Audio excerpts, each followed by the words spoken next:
What if the oceans disappeared instantly?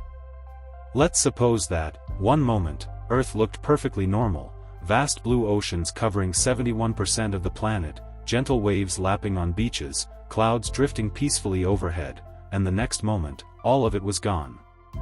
Every drop of water from every sea, bay, strait, and abyssal trench just vanished. Not boiled, not frozen, not relocated, simply gone, instantly. No splashes. Just silence. So, what would actually happen? At first, assuming you're standing somewhere near the coast, you'd hear nothing.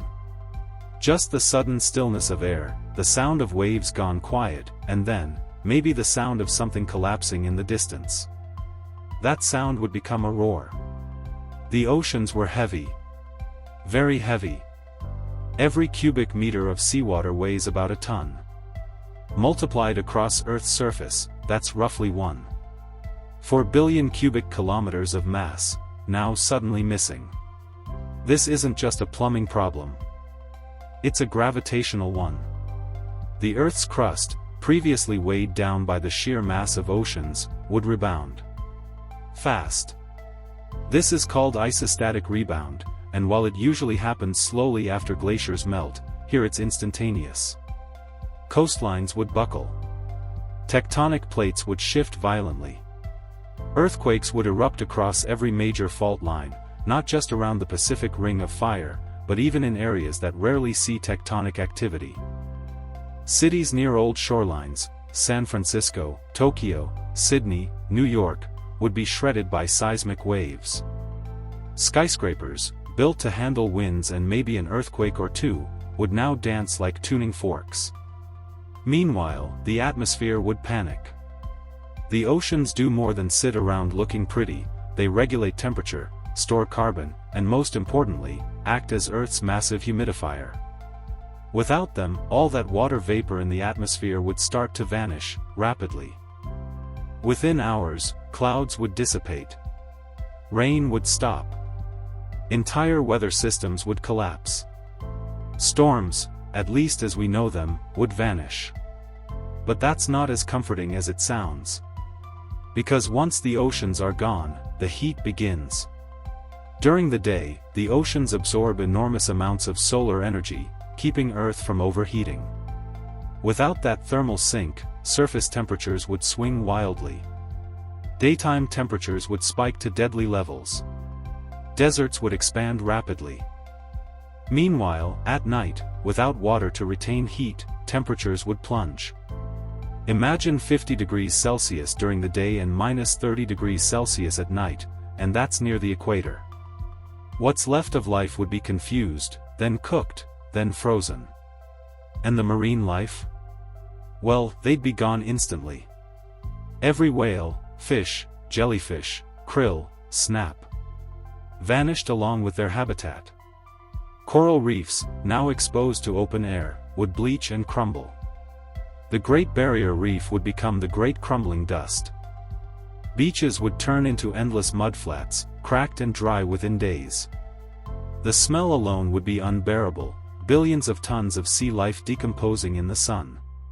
It would be a global-scale low tide that never ends, except now it smells like rotting sushi from space.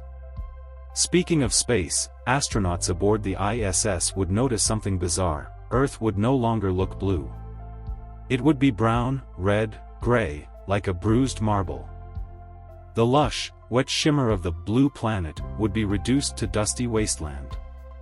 Earth would resemble Mars, except with more shopping malls. But let's talk atmosphere again. Oceans provide about 50 to 80% of the world's oxygen, thanks to phytoplankton, microscopic plants floating in seawater. Without them, oxygen levels would begin to decline. Not immediately, but over weeks and months, as forests and other terrestrial plants struggle to keep up. Humans, now dealing with collapsing infrastructure, killer temperature swings, and failing crops, would slowly start suffocating. Cities would become uninhabitable, not due to flooding, but due to drought and toxic air. And without clouds or rainfall, wildfires would consume forests at unprecedented rates, further reducing oxygen and replacing it with carbon dioxide. Eventually, entire ecosystems would fall like dominoes. Crops would fail without irrigation. Rivers, no longer fed by ocean-fed weather cycles, would dry up.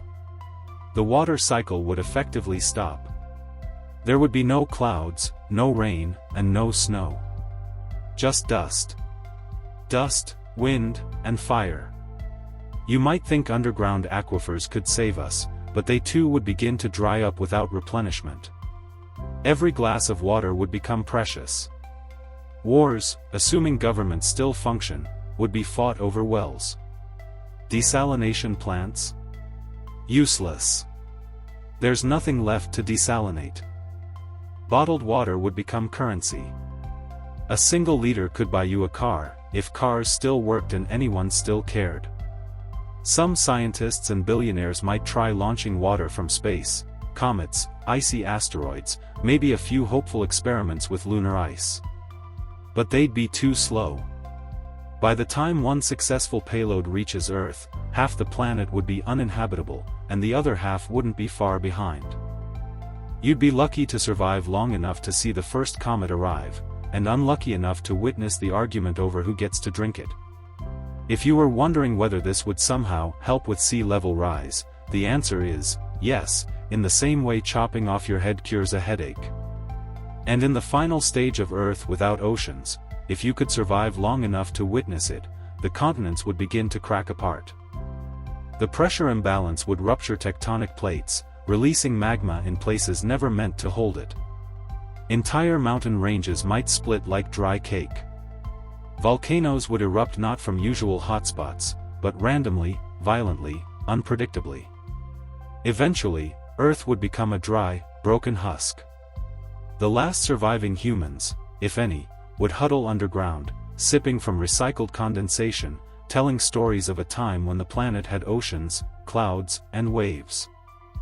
And maybe, just maybe, some future civilization, centuries later, would look up at the moon, once the driver of tides, now just a silent witness, and wonder, how did we let all that water slip away?